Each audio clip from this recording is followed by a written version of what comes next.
forward and share. All right, let us begin. Good evening, everybody. We're going to discuss the bracha. I gave the introduction to Yerushalayim last week. This week, we're going to get into the bracha itself. And once again, I want to reread the next two brachot because the topic we'll talk about has to really deal with both of them. And once we've looked at the brachot, and before we really get into the nitty gritty, I'm going to give you and share with you what I think is a chidush, a novel idea. Doesn't mean no one said it. I just have never seen it. But there's an expression halacha lo ra'ino eno re'aya. Just the fact that someone hasn't seen something isn't proof. Like for example, if someone says that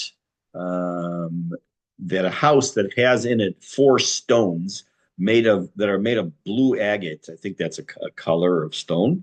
They never have a problem with their mezuzah. And someone says, "I've never seen that before." Well, just because you haven't seen it doesn't mean it's not true. So the fact that I haven't seen this doesn't mean someone else hasn't said it. With that long, boring introduction, let's get started. Bracha. And with mercy, you should return to Jerusalem, your city, and you should dwell in it as you have said, and build it speedily in our day, binyan olam, internal building, and in the city you should return or establish the throne of David. Next bracha.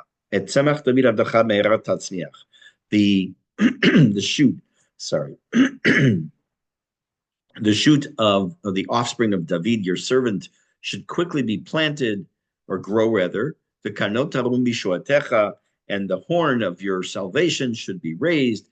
Because we are thinking and hoping for your salvation all day.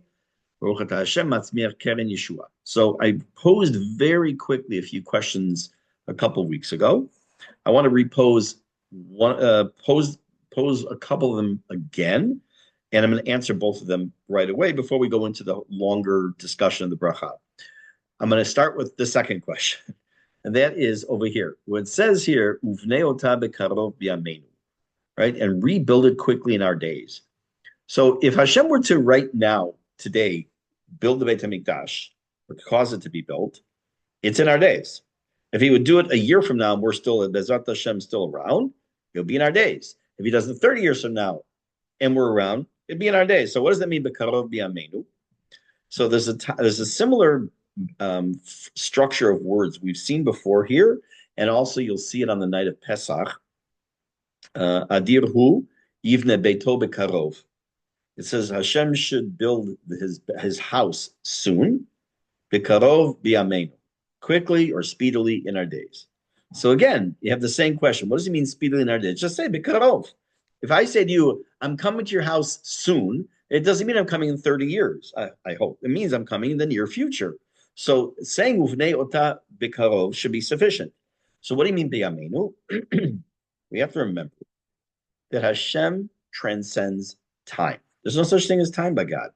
Right now, in what we consider 2025/Tafshin Pei on this date at this moment, Hashem could be talking to Avraham Avinu or to one of our great grandchildren, because Hashem is not bound by time.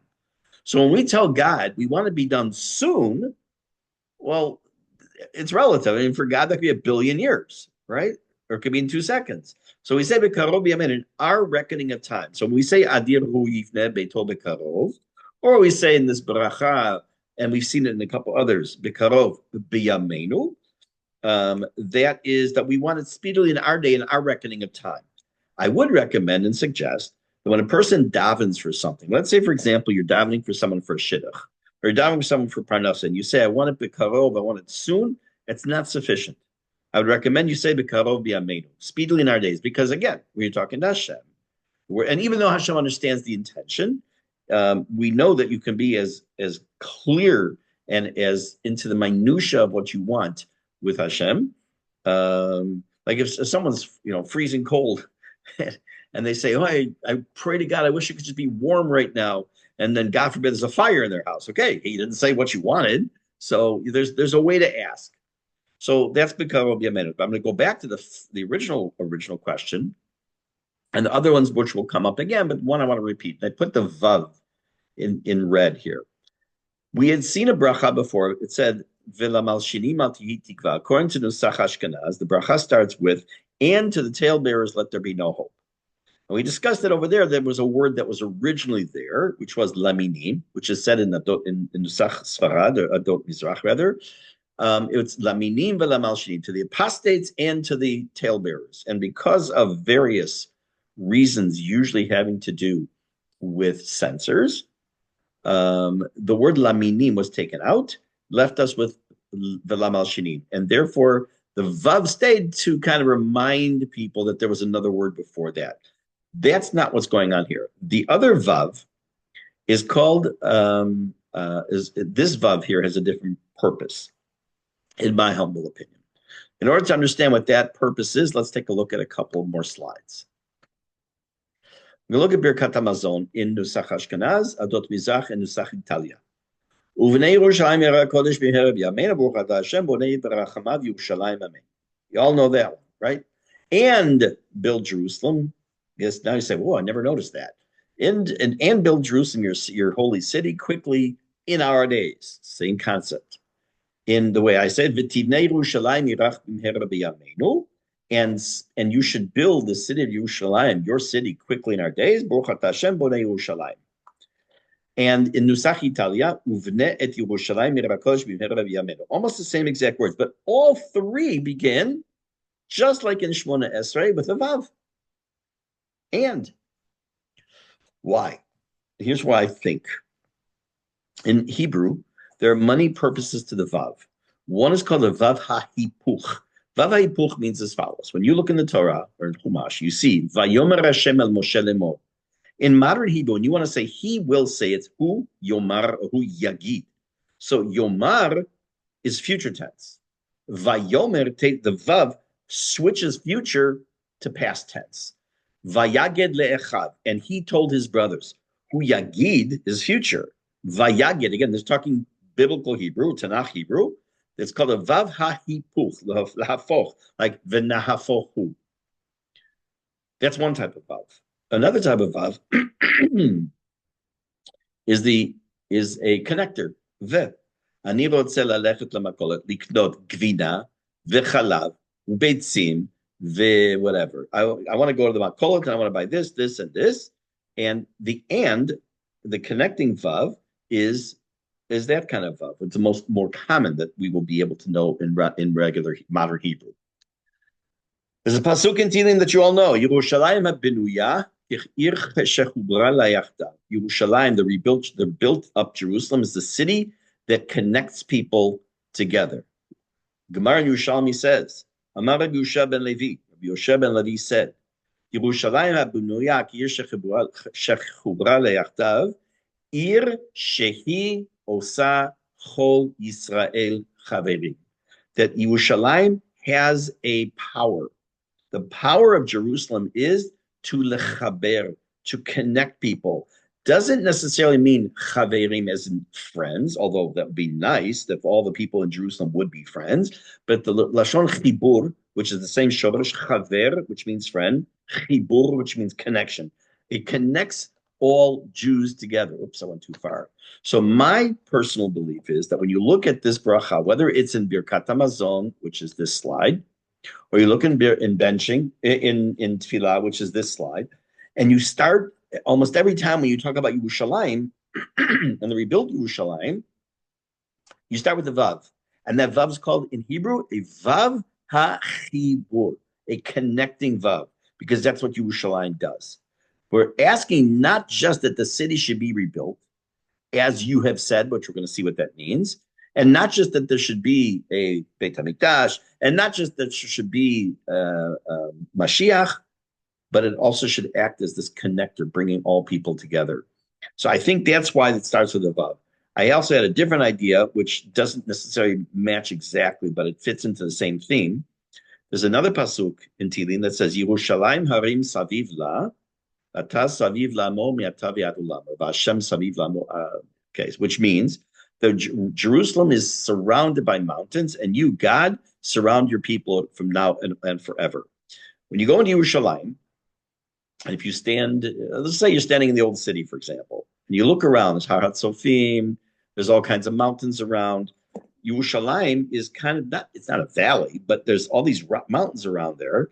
And one of the purposes of those mountains, the way Hashem created it, would appear to be for protection, because if Yerushalayim was all just flat, be a different history of the wars that have been waged over the centuries. But in addition to that, I also say, and I've used this with groups that I used to bring into Israel when I would come to Israel groups, where our first stop would generally be the old city.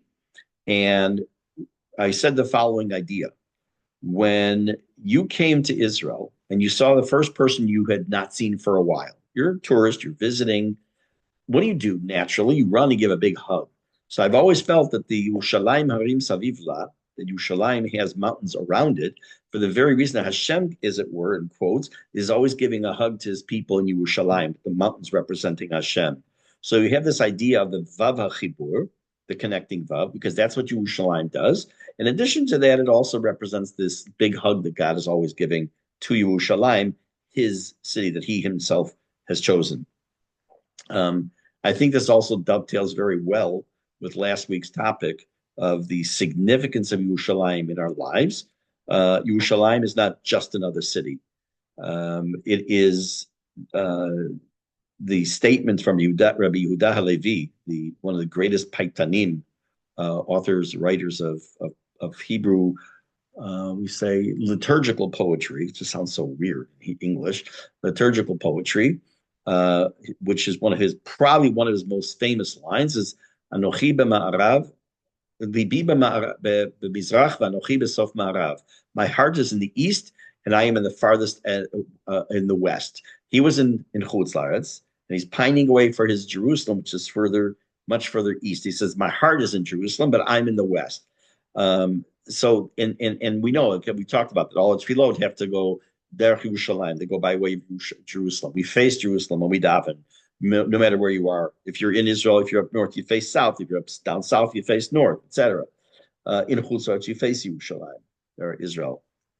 So Yerushalayim plays a significant role, and I believe that that's one of the reasons why there's a vav when it comes to this bracha. I do want to show you something interesting now. I'm going to move on, which has to do with the bracha itself as it has evolved in different fashion over time.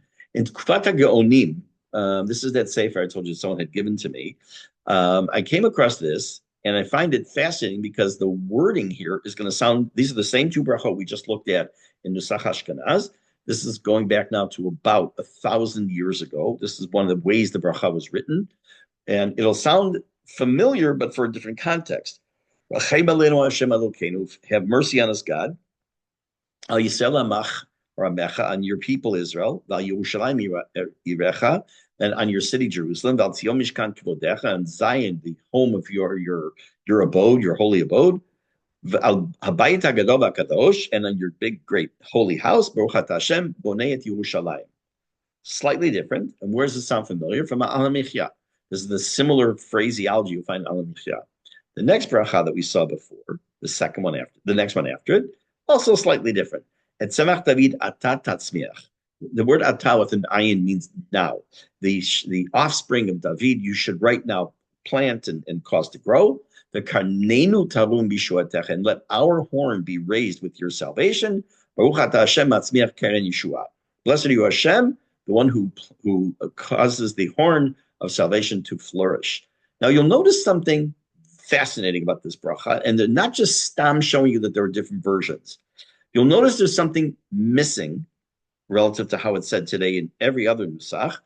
That's not in it's that in the first bracha, and there's no mention of Kisei David. There's no mention of we talk about the Mishkan, Al Tzion Mishkan Kvodecha, Beit HaGadol, we talk about Beit HaMikdash. There's no mention of Malchut Beit David, where there is today in every single nusach. So there wasn't then. So that's important. Keep that in mind. In addition to that, this is Nusach Italia. Let me make this a little bigger, maybe a little more. This is the current way it's said in Italy. Remember, I mentioned this before, that Italy has its own Nusach. Now, this is the reason there's a slash in a couple of these places. There's been over the centuries different slight wording different. Ayushalayim or Belivushalayim. Ircha berachamim tashu uvnei ota binyan olam imher b'yameinu baruch atah Hashem bonei Yerushalayim. This is the version I found online. My daughter has the actual Siddur from Italy, so I can't tell you if this is how they say it, but interestingly enough, if it is, this is missing also Malchut Beit David, the kingdom of David, in this bracha. Next bracha. Et samach David avdacham bimherat tatzmiach, v'kanot tarom b'shuatecha ki lishuatcha kivinu kol hayom baruch atah Hashem matzmiach keren Yeshua. The second bracha is very close to how it's said in Nusach Ashkenaz as well, and in most other Nusachot. So I want to go back though and raise one more question in the beginning. Which make this a little smaller. It had to do with the bracha itself. Let's see which one it was I want to mention. So I wanted to raise, and we're going to see some of these answers hopefully tonight or next week. What does it mean that you should please rebuild it and dwell in it as you said? What's this kasher dibart, as you have said? Why we don't say like, heal us, God, like you have said. We said it just last week in Parshat Shavua, 2 weeks ago in Parshat Shalach. It said, Ki ani Hashem, Hashem said, this is also good Vartor you can use for the night of the Seder if you want. Hashem said the following. Actually, I'm going to give you the question first before the answer, and then we'll come to this. A little jumping around today. I probably should have stuck with decaf. Anyways, there right after we say Dayenu, there's a whole back and forth about how many makot actually took place at Yam Suf. Some say there are 10. How many makot, rather? How many makot that were all together, not the Yam Suf only? 10, was it this? Was it up to 250? Like, who cares? Like, well, whatever, there were makot, and the Jews got out. Who cares? One of the answers is the pasuk in 2 weeks ago, Parsha, which said, if you'll do what I ask you to do, then all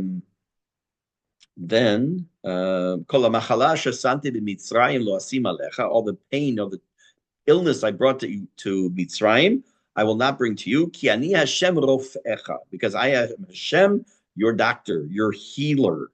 So in theory, that's one of the answers why, because the more makot they had, the less that's going to happen to us. But there's a very clear pasuk. Hashem says he's our rofeh, he's our doctor. So when we say Rafa'inu Hashem b'nei rafeh, why don't we say Rafa'inu Hashem b'nei rafeh kasher dibarta? Like you said, why dafka in this bracha? Again, why is the Kisei David mixed in with Yerushalayim? We have another bracha. We have a bracha immediately after about David HaMelech. So why do we kind of mix it into here? We also have there was another question I wanted to ask. I'm not going to answer this one, but why berachamim? Actually, I can answer it now. This one's a pretty straightforward answer. We ask Hashem to return to Yerushalayim berachamim. Why berachamim? Why in mercy? Because if we are expecting Hashem to bring back the Shekhinah in its full glory and rebuild Beit HaMikdash because of how good we are, I hate to say it, it doesn't look like that's happening anytime soon. So it has to happen with Rachamim. One of the things I forgot to mention, I know I didn't remember, I know I forgot to mention this months ago, and I'm going to say it now, going back to the Bracha Rifa'inu, and it ties into this. We say that Hashem is the Rachaman and Ne'eman. And I had no plans to say this. Hope I get this straight. Hashem is a Rachaman and Ne'eman as a doctor. What does that mean? He's a Rachaman, that he's merciful. He's Ne'eman, that he's trustworthy to heal us.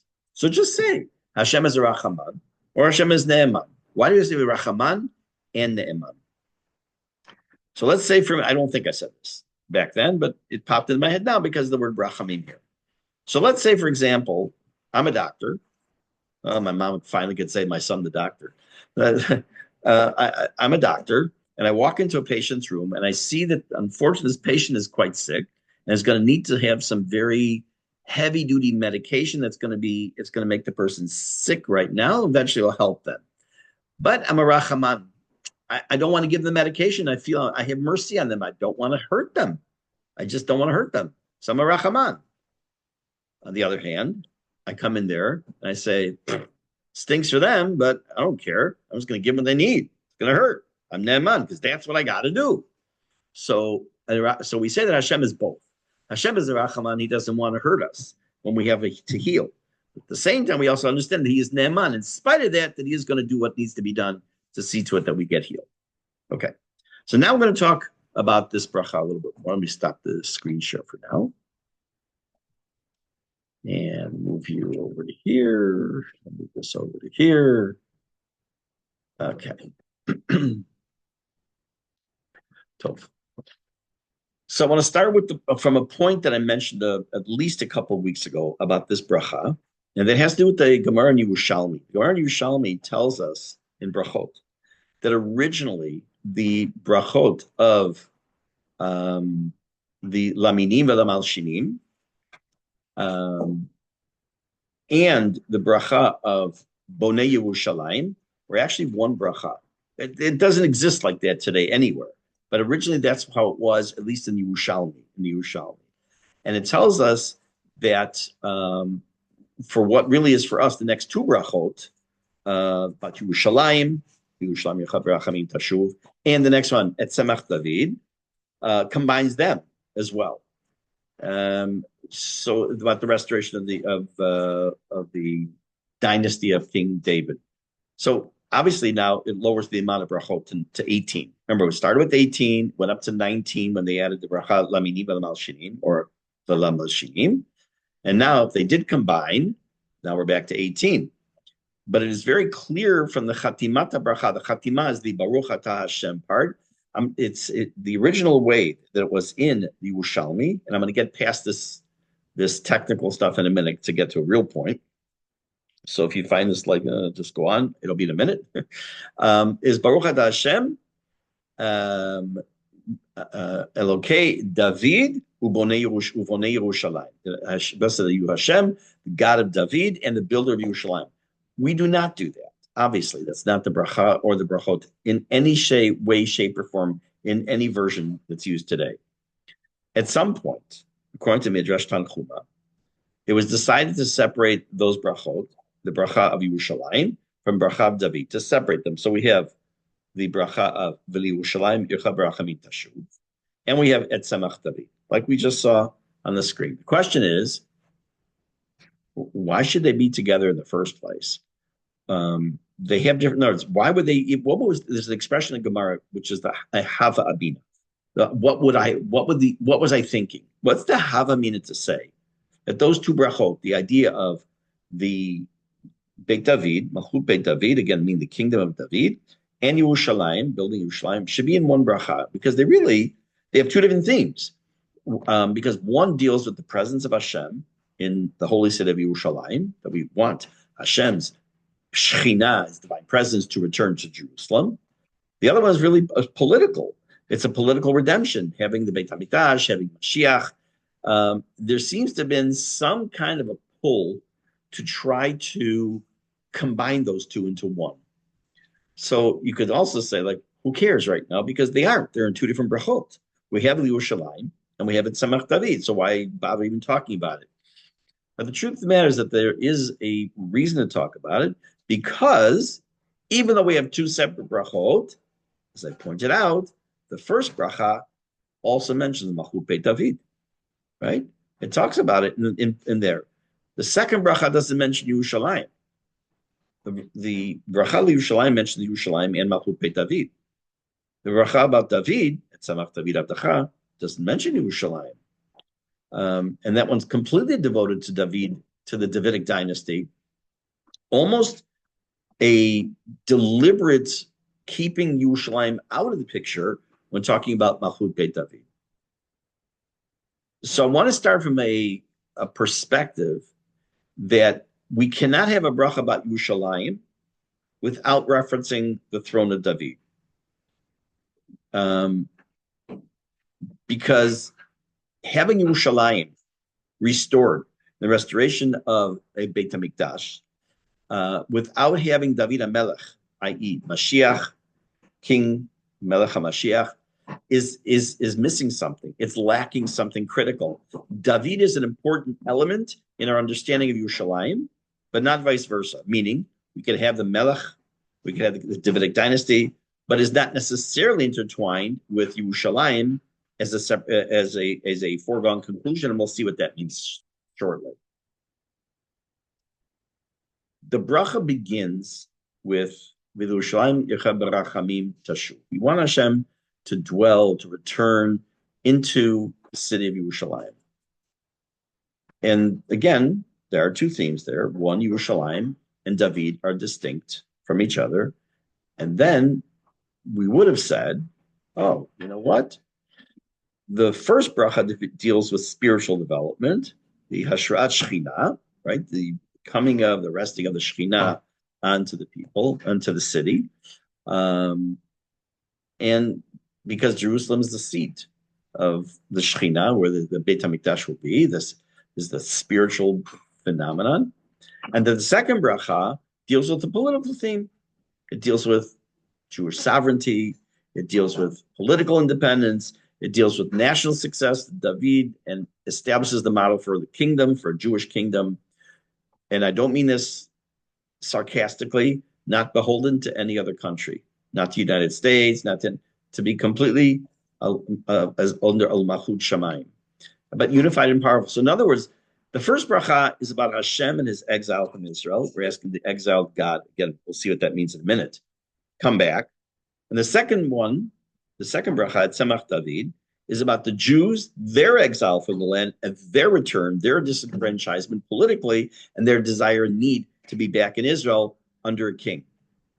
So we can boil down the top, if we were to give a title to each bracha, and that's why I showed you both brachot.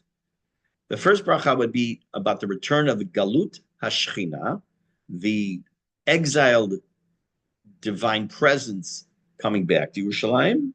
And the second one is about Shibud Malchuyot. Shibud Malchuyot is loosely translated as, I don't know how you loosely translate, but like being under foreign rule, which from the time of the destruction of the second Beit HaMikdash in 70 until Tashach, until 1948, we were almost 2,000 years. We were under foreign rule, whether it's the Byzantines or the Turks, or the Ottomans, the British, all these wonderful friends that we've had over the centuries. We've been under Shibud Malchuyot. So if that's the case, if it seems to be pretty much a good division of topics, exiled Shekhinah, exiled Jews, first bracha, second bracha, why is it necessary, again, to include David HaMelech?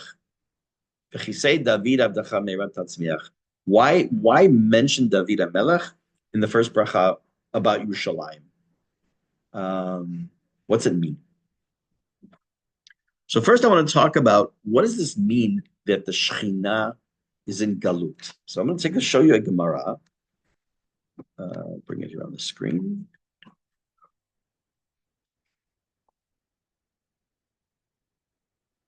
Before I go to the screen, I'll tell you actually I'll tell you the story afterwards. Let me first show you the Gemara. Okay. Amar Rabbi Yehuda. Amar Yehuda bar Idi, Amar Rabbi Yochanan. Eser masaot nase'a Shekhinah mikrae. He said that the Shekhinah went into Galut in 10 stages or in 10 travels, 10 journeys. Now, before we do this, we have to understand something else. During the time of getting towards the time of the destruction of Beit HaMikdash, the Sanhedrin, the Jewish high court, went into Galut, went into exile from Yerushalayim. It went from Har HaBayit, it went to other places and further away from Yerushalayim. And correspondingly, the Shekhinah left in stages from the Beit HaMikdash. It's not like one day the Shekhinah is its full power, so to speak. Yeah, we're talking spiritual, so you can't really put words into this, but in its full power in the Beit HaMikdash, and then boom, the destruction of Beit HaMikdash, and it's gone. Wasn't like that. It was in stages. We're going to see, but I want to come back to that in a minute. Let's talk about the Sanhedrin. So the Sanhedrin went into Galut in 10 stages. And every time it was further away from Yerushalayim. So just as an aside, many years ago, gonna guess around 2002, somewhere around there, I came to Israel with a group that we did Be'ikvot HaSanhedrin, which means like in the footsteps of the Sanhedrin. And we went to all 10 cities or locations where the Sanhedrin went into Galut. Uh, I'd never heard of Shvara'am, which unfortunately has been in the news a number of times in the last few years. Never heard of Shvara'am. Other places, Peki'in, I think was one of them, where there's still today, it's an Arab village, but still has one Jewish family still to this very day for unbroken chain for centuries. So we went to all these places and we learned about the Sanhedrin along this. It was absolutely fantastic, fascinating. And anybody who has the option to arrange Tulim to do something like that, it was over a period of a week. It's not like you do that one day. I highly recommend it. Okay, that was the Sanhedrin. In a parallel fashion, the Shekhinah, the divine presence, also went into Galut, into exile in 10 stages. We know them from various psukim. So as it tells you here, also just like the Shekhinah into Galut, so to the Sanhedrin went. Gemara.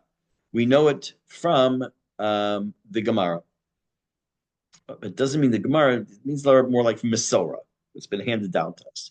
Eser Masot Nasa Shekhinah. So now it's going to just tell us, what does that mean? What were the 10 travelings or journeys of the Shekhinah?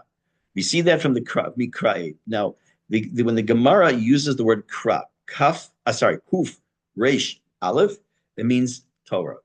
Like dichtiv kra. It says in a pasuk. So we know it from krae is plural in Aramaic of psukim. We know it from psukim. It went as follows: mikaporet lakruv. The kaporet was the cover over the aron, over the ark, and it was hovering over the kaporet. And then it went to the kruvim, from one kruv to one of the cherubs.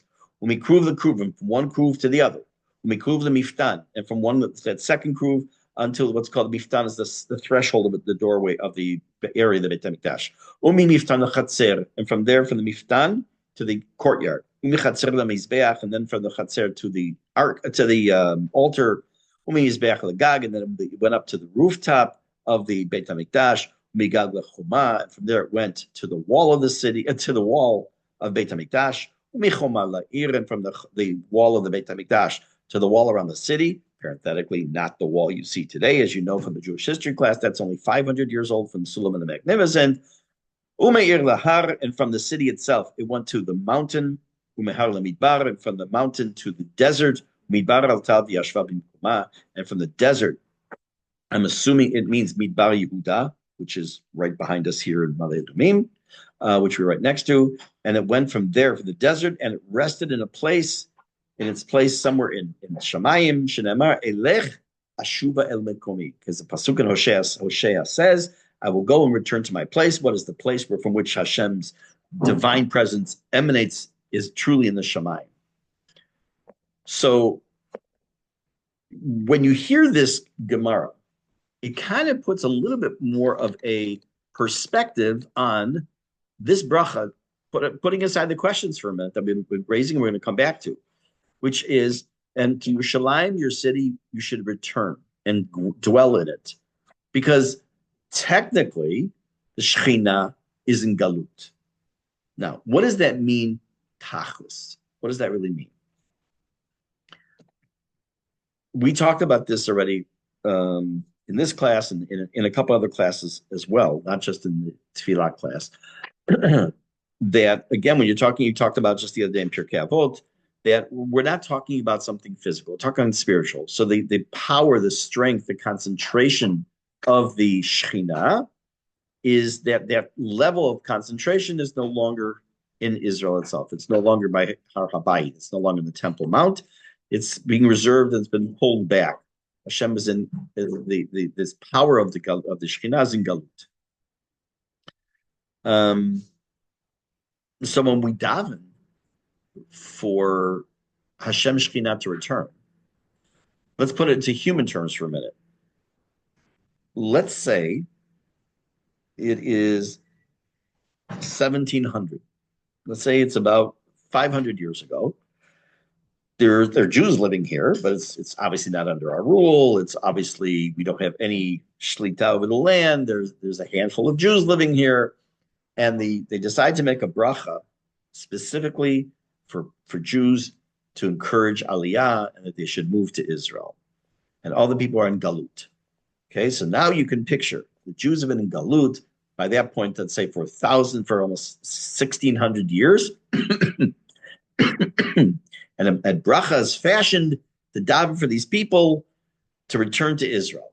So now you can picture it. You have all these people who are outside of Israel, and you daven for them to come to Israel. By the way, you can do that today, obviously.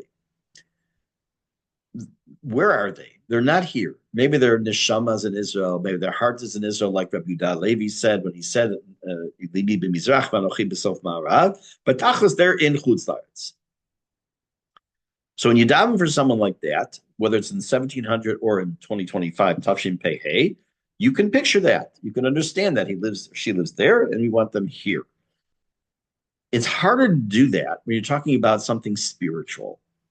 But as I've said many, many times, when you go into Yerushalayim, you stand looking towards Har Habayit. Look at the Kotel, not up front, not right up close, but you're standing behind before you go down any stairs, or when you're standing up higher, maybe by Eish HaTorah, up further higher, and you look and you see this abomination on the other side of the wall, and you know that really that's where the Beit HaMikdash is supposed to be, that you understand when you say the bracha of Yerushalayim, Tashuv, you're talking about a rebuilt Beit HaMikdash and that power of the Shekhinah that we see, Nebuch, that Hashem Shekhinah went into Galut in stages. We're asking it to come back.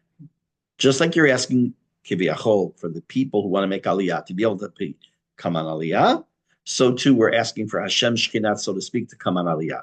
Doesn't mean the Shekhinah is not here. Doesn't mean there's no concentration of divine presence. Obviously there is, but it's not at the same level it was back then. I heard a wonderful thing on Tisha B'Av many years ago for a Pesach Kron. He should have a continued refuah shlema.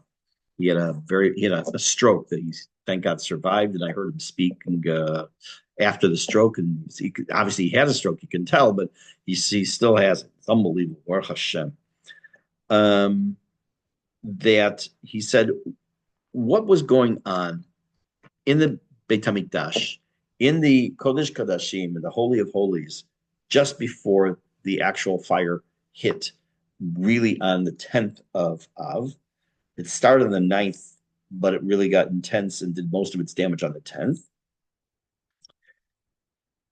So he said that he talked about a medrash that had said that when the Bnei Yisrael were doing the will of Hashem, and this is Parshat Shavua coming up, not this week's Mishpatim, but in Truma, we'll see that talking about the idea of the Kruvim on top of the Aron, the cherubs on top of the ark, that they faced each other, right? Panim el panim, they were facing each other. So Midrash says that when Bnei Yisrael was not doing the will of Hashem, that they turned their backs to each other. They didn't face each other. When they were doing the will of Hashem, they faced each other.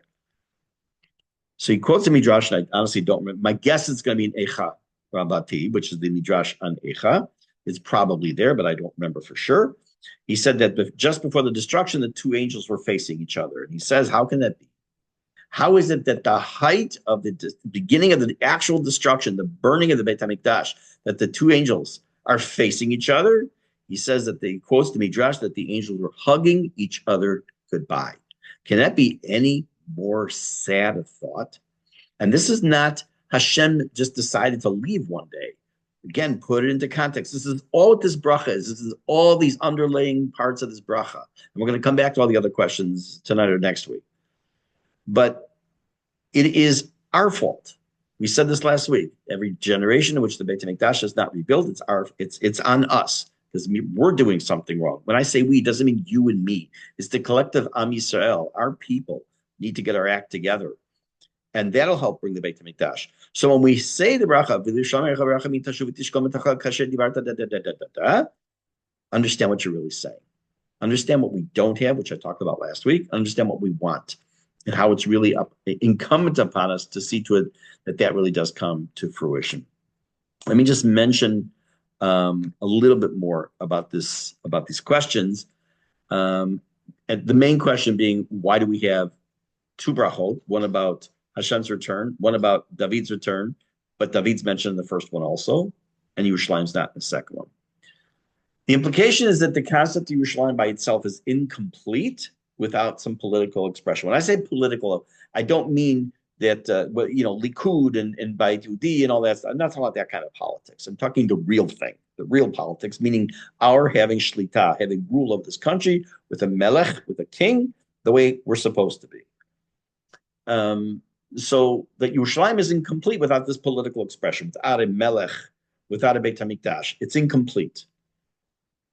And Hashem's return to Yerushalayim is the ultimate expression of that will establish. And how is that happen? With the establishment of the seat of David HaMelech quickly in our days. Hashem's presence is not some experiential sphere of the soul and just something that's just way out there only, but it comes to fruition in the presence of a Beit HaMikdash, a society that's run by the Melech, by our government. Again, when I'm talking about the government, I'm not talking about what we have today, on the national level of the Jewish people. Let me change the way I say that. Next time you have the opportunity to be in Yerushalayim, next time you have the opportunity to be near Har HaBayit, whether you're on Har HaBayit itself, or you're nearby by the Kotel HaMaravi, or by the southern wall, or just nearby, take a minute and close your eyes and picture the Beit HaMikdash there. Picture the people coming there to bring korbanot, to be there for the Chagim, to come there and just see the smoke that's rising always from the constant fire on the Mizbeach and outside. And by the way, you don't have to just imagine it, because there was I assume it's available on YouTube. Many years ago in UCLA, in the United States, there was a computerized version made based completely on whatever is available today as far as artifacts and archaeology of what the Beit HaMikdash coming to it would look like from as you approached it, what it looked like, the portico and all these other amazing things. And the more you're able to visualize this topic, this idea, the more the statement in the Tefillah means to you. It's not just, I'd like to have the Beit HaMikdash. Yes, of course we do. But would you understand what you want? The Galut of Shekhinah, Hashem should come back. That we should have the Beit HaMikdash. We should have sovereignty, not to bow to the will of any other country except only to Hashem, to have our own governance, to have the Melech. That's what we're davening for. And again, this is only the tip, not the tip of the iceberg, but just part of the answer, that to have Yerushalayim, as we do now, but not to have the Beit HaMikdash and not to have Melech HaMashiach, Malchut Beit David, it's lacking something. And what it's lacking is it doesn't enable the Shekhinah to come there properly. And that's part of what we're davening for in this particular bracha. We'll pick it up again, Bezrat Hashem, next week. And I do hope that if you have the opportunity at some point to, next time you're in Yerushalayim, stop for a minute, pause for a minute when you're by the area of the Beit HaMikdash. It's not the Kotel, it's really the area of the Beit HaMikdash. And think about it. And think about that bracha. If you have, even more so, if you have the opportunity to daven mincha or shacharit or mariv or something there, stop at that bracha for a minute. And whenever I've been to the Kotel for davening, almost always I try. Doesn't work always, but I will stop for a second at the bracha, which by Ashkenaz you say v'Yerushalayim Yechav Rachamim Tashuv, and stop and I look up, because you really can start to. That's one of the brachot. There's certain ones that people can connect to more. Rifa'enu, because everyone knows somebody who's, God forbid, sick and needs some refuah. Maybe Barech Aleinu, because it's about parnasah, about income. There's certain, but this one is something is so special, and it really hits home every time we see that the the Beit HaMikdash is not there. So that's your challenge. Bezrat Hashem. Have a wonderful evening, everybody.